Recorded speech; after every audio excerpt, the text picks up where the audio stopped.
Salut à tous et bienvenue dans cette nouvelle vidéo. On va démontrer que la dérivée de x à la puissance p égale à p fois x à la puissance p moins 1. Comme dit l'exercice, soit p appartient à une étoile, p un entier naturel non nul avec f de x égale à x à la puissance p, montrant que f' de x égale à p fois x à la puissance p moins 1. Tout d'abord, on va calculer la dérivée.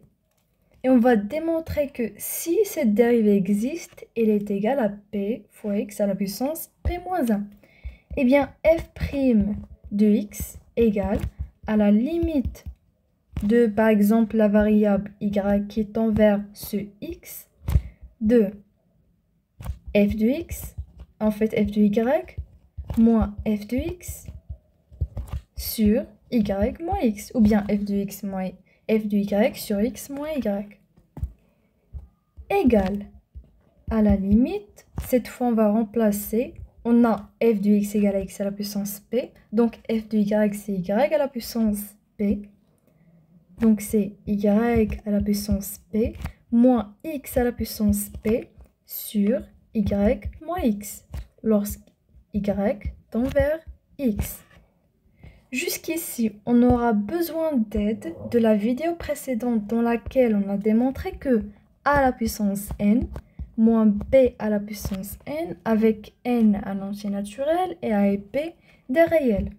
A à la puissance n moins b à la puissance n égale à a moins b, facteur de a à la puissance n moins 1 plus a à la puissance n moins 2 fois b jusqu'à a fois b à la puissance n-2 plus b à la puissance n-1.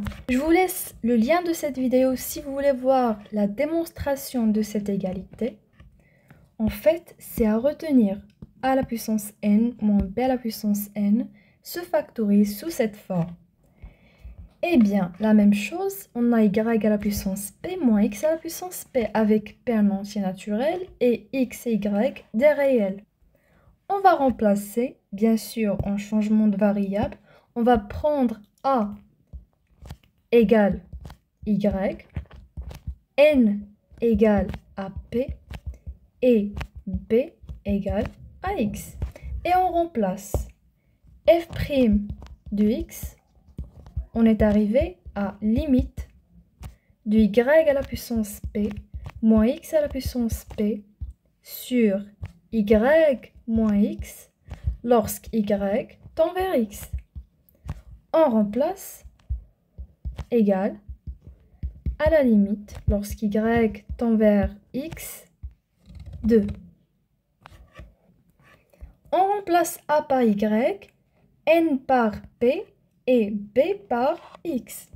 Ça donne y moins x, facteur de y à la puissance p moins 1, plus y à la puissance p moins 2 fois x, jusqu'à y fois x à la puissance p moins 2, plus x à la puissance p moins 1.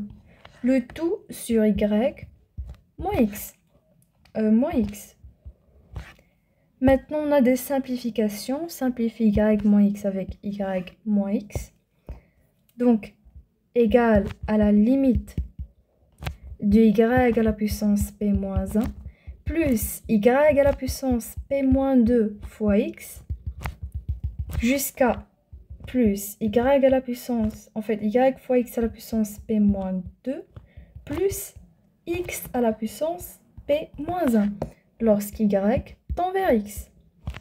Y tend vers x, donc là j'ai le droit de remplacer y par x puisqu'y tend suffisamment vers x. Donc ça fait y à la puissance p moins 1 ou x à la puissance p moins 1 plus x à la puissance p moins 2 fois x. C'est x à la puissance, la somme des exposants, p moins 2 plus 1, c'est p moins 1. On remarque que l'exposant reste toujours p moins 1. La même chose pour y à la puissance p moins 3 fois x carré. P moins 3 plus 2, ça fait p moins 1, bien sûr en remplaçant y par x. Donc ça reste toujours x à la puissance p moins 1. La question c'est combien y a-t-il de x à la puissance p moins 1 dans cette somme? C'est-à-dire combien de termes y a-t-il ici?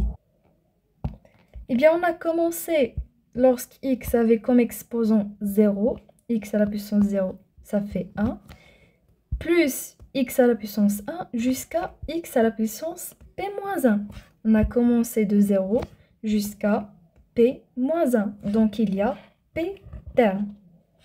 C'est-à-dire il y a p fois de x à la puissance p moins 1. Donc f' de x égale, on est toujours en égalité, f' de x égale à p fois x à la puissance p moins 1. F de x, ça fait x à la puissance p, donc x à la puissance p', c'est-à-dire la dérivée de x à la puissance p, est bien égale à p fois x à la puissance p moins 1, ce qui est le résultat.